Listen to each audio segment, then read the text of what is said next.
guys, it's me again. So in this vlog, I'm gonna tell you my timeline story of my whole life of weight loss journeys. Certain people don't go through a weight loss journey at all in their lives. Some people don't have to go through it their whole lives until a certain point in their life. Some people have to deal with it their whole lives, where they gain and lose and gain and lose. That's me. I've been up and down all my life. I'm gonna take you to the day I was born. Just kidding. No, I'm gonna take you to where I started trying to lose weight. So when I was in 8th grade, that was the first time I ever attempted to lose weight. My mom told me about anorexia when I was 13. She explained to me that some girl will try to go without eating just to lose weight. I didn't realize how bad it was for you. I didn't realize how serious it was. One day, I attempted to do that, and attempt failed. Why? Because number one, I couldn't stay away from food a minute. And plus, I would start to feel hungry because I thought that I could go anorexic and never be hungry. I thought that's how it worked. But I'd be like, okay, one more, I don't know, piece of fruit just to keep me filled, and then I'd be hungry again. Okay, one more. And I'm like, oh, what am I doing? I can't.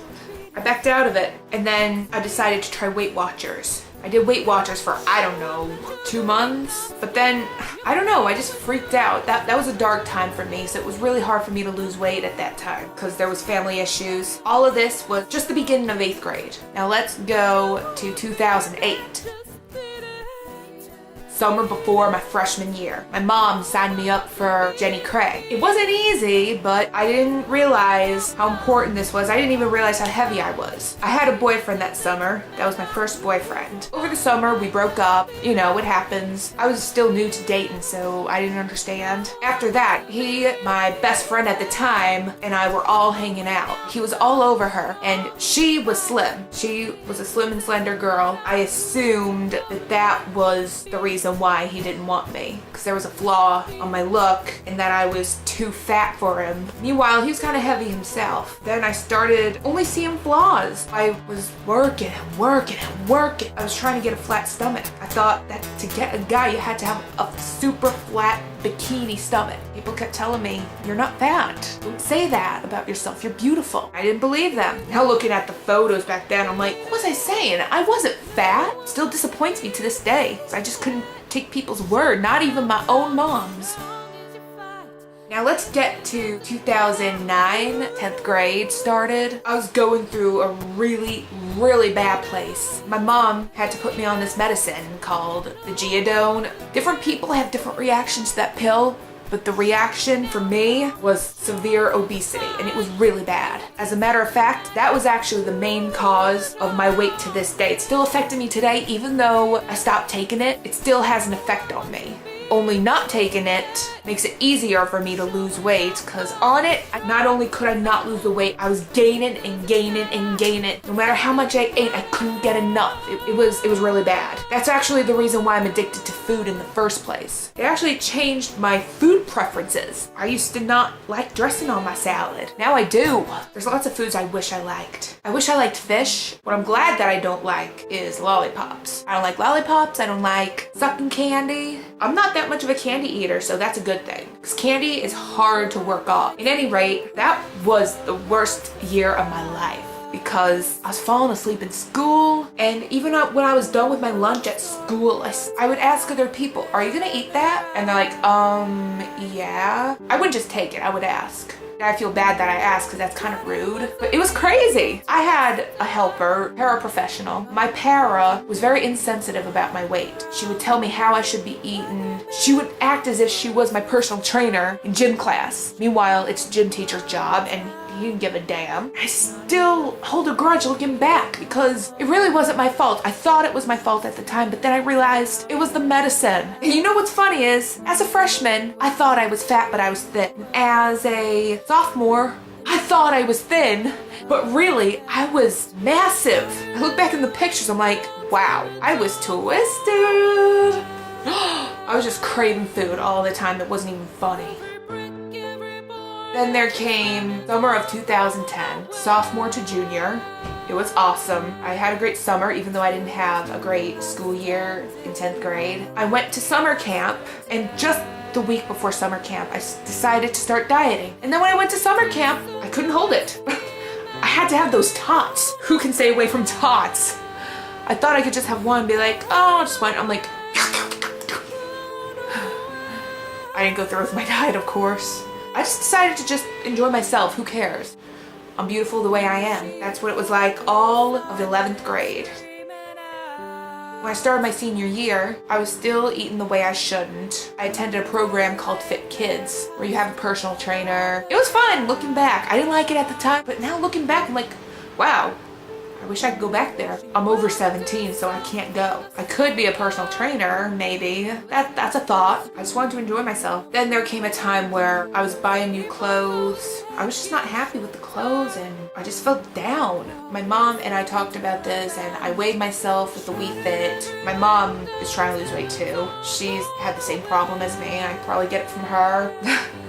Other than that, she's an awesome mother. At any rate, decided to give me a motivation by rewarding me. She was rewarding me. I was 17, so at this point I reward myself, but she was rewarding me with money. $10 for every pound I lose. It was awesome. It really motivated me. I was on Weight Watchers and I liked it better than Jenny Craig, I must say, where I could eat the foods I like, but enjoy myself, lose weight. But I realized I didn't have to eat as much as I was. It was all in my head. I didn't make it past 200, but I went so far, and then I got a girlfriend. See, I had really low self-esteem. I was like, oh, I didn't want to look at myself.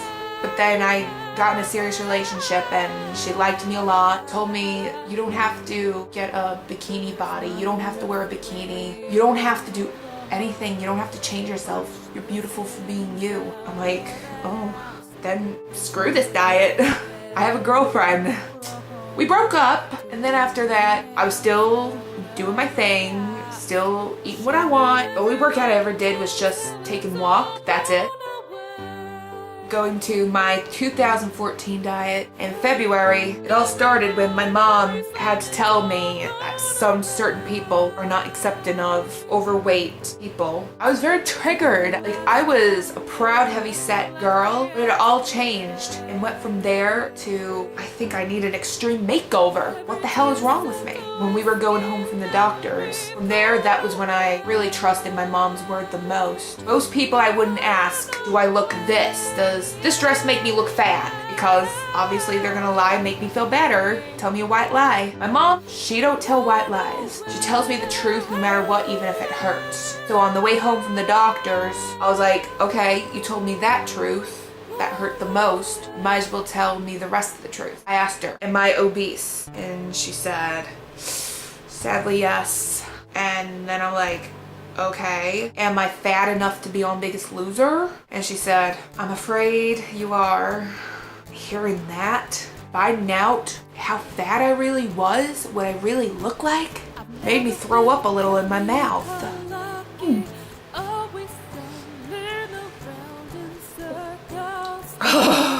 Yes, that's how I reacted. That's how much it really ripped out my heart. Like, I always saw myself as just a pretty girl. I didn't see the fat, I didn't see nothing. But then to hear that I'd qualify for Biggest Loser, all those round people, I'm like, that's what I look like? Ugh. That's what happened in my head. I fainted, fall, drop dead to the ground. And I also mentally picked up blood. I was sick to my stomach to know that I was considered obese. I'm gonna tell you, I knew I was fat. I knew I was fat. I just didn't pay attention to it. I didn't think I was obese. I thought I was just plain fat. Then I realized it was worse than I thought. After hearing that bad news, I didn't want to look at myself. And all I was drinking was Slim Fast, rice. I was miserable. Then I found other solutions. When we went to Vermont, I was trying to stick to my diet as much as possible. And then my mom's like, you gotta loosen up. You can't focus too much on your diet. Otherwise, you will gain it back. It was almost like anorexia and I didn't realize it. I would compulsively calculate my calories. I was paying more attention to the calories than the nutrition. The most amount of calories I try to eat States, it was just 1,000. 1,000 calories a day. That's how compulsive I was for a dieter. It was like being a mother where you're just paying attention to the baby. My Fitbit app was my baby. I couldn't even pay attention to myself. And then my body went into starvation mode. I got sick, fainted. I was lethargic. I was sweating. It was horrible. And so then I learned that it's not just about the calories, it's about the nutrition. You have to have fuel for your body, have energy. I went through a plateau. It happens to everyone I know, and it was really frustrating. I was just pissed. I tried everything. One thing I tried doing was switching my weigh-in days to Friday instead of Saturday, because Fridays I tend to go a smidge off my diet. I go out to dinner because, you know, it's a Friday night. What are you gonna do? I was still going through a plateau. I tried everything, working out. I was busting my ass. I was at kickboxing class and I was beating on the punching bag stronger than usual. And then my instructor is like, "Sandy, are you mad?" I'm like, "Yeah, a little bit." And she's like, "What's the problem?" As I was sparring on her, holding the things, I'm like, "Lack of weight loss." And she's like, "Oh, you're going through a plateau?" "Yeah, we all go through it." She said she went through it. Some of the girls in my class said she went through it. And so one weekend, I went down to Baltimore for my cousin's wedding. It was fun. And so my mom gave me a plan and said, "How about you take a break from your diet for the weekend while we're down south? Then we'll come back. A week later, you go back to your diet, and then we weigh you again and see how it goes."